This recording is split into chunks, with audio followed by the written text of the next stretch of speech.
এদিকে ফের আয়োজিত হলো জনতার দরবার। সল্টলেকে রাজ্য বিজেপি সদর দপ্তরে আয়োজন করা হয় মুখ্যমন্ত্রী শুভেন্দু অধিকারীর এই কর্মসূচি। প্রতিবারের মতো এদিনেও বহু মানুষ ভিড় করেছেন মুখ্যমন্ত্রীর কাছে নিজেদের অভাব অভিযোগ জানাতে। পাশাপাশি মুখ্যমন্ত্রীর সঙ্গে দেখা করতে উপস্থিত হয়েছে বিভিন্ন সংগঠনও।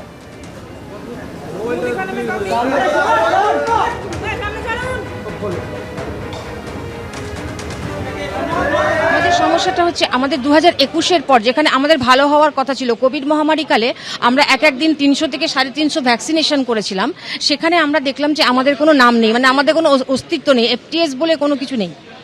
এরপর দেখা গেল কি 2021-এর পরে কিছু মেয়ে নেওয়া হলো, সেই মেয়েদেরকে কি পোস্ট দেওয়া হলো সিএইচে, যেটা আমাদের হবার কথা ছিল, আমাদের উন্নীত করা উচিত ছিল।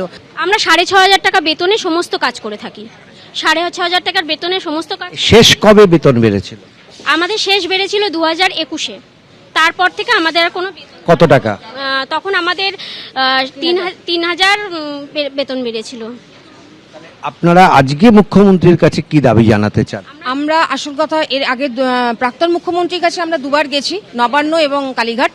ওখানে আমরা দেখা করতে পারিনি। আমরা জানি যদি মুখ্যমন্ত্রী জানেন যে আমাদের জবটা কি, আমাদের কি কাজ, সেই জায়গা থেকে আমরা জানি যদি আমাদের কাছে মুখ্যমন্ত্রী কথাগুলো শোনেন তাহলে হয়তো বুঝতে পারবেন যে এফটিএসটার পদমর্যাদা বা দাবি হচ্ছে আমাদের এনইউএইচএম এর আন্ডারে করা হোক, আমাদের এনইউএইচএম এর অন্তর্গত করা হোক, আমাদের এটাই মেন দাবি। আমার ছেলে ডিউটিতে ফিরছিল, বর্ধমানে ডাক্তার ছিলেন, হাউস সার্জন, ডেন্টাল ডক্টর। রাস্তায় ওকে মেরে ফেলা হয়েছে আর বলা হয়েছে যে এটা রোড ট্রাফিক অ্যাক্সিডেন্ট।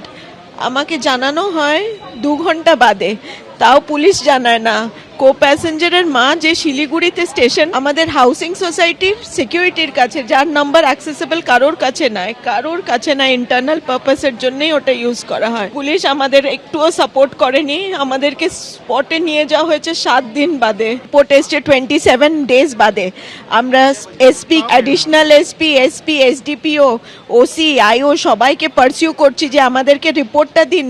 আর ওরা বলছে যে জানেন ড্যামেজ বা আমাদের চার্জেস লাগে পোস্টমর্টম রিপোর্ট করতে। এই কথা এসপি বলেছিলেন কামানেশি সেন কামারকুণ্ডুতে, যখন এই মা বাবা গেছে। 27 ডেজ বাদে আমাদের পোস্টমর্টম রিপোর্ট আসলো, যেটা খুব পাতি একটা রিপোর্ট। খালি এখানটা ইনজুরি, তাছাড়া অন্য বডিতে কোনো ইনজুরি নেই। এক thread culture. Bardhaman dental college, Abdul রব এমসি লিডার সব কিছু ম্যানেজ করে। জোর গলায় বলেছিল এখান থেকে পিন থেকে শুরু করে ডেন্টাল মেডিকেল কলেজের সব কিছু আমার আন্ডারে। ক্রাইম করে যাচ্ছে উইথাউট এনি ফিয়ার। সবার কাছে অ্যাপিল করেছি, আমার যাওয়ার কিছু হয়নি, কেন কি I know police is involve, party is involve, কার কাছে যাব? সব under the influence of TMC.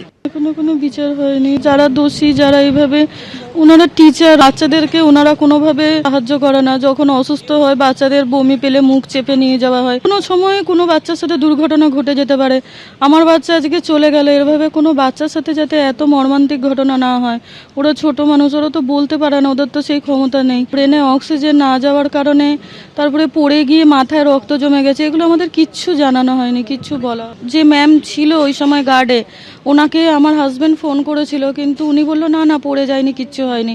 কিন্তু টিচার মানে ওখানে ডাক্তাররা বলছে ও পড়ে গিয়ে প্রচুর মাথায় হয় আঘাত লেগেছে, না হলে কোনো ম্যাম ওর মাথায় বা গালে প্রচুর আঘাত করেছে, যার ফলে ওর রক্ত জমে গেছে মাথায়।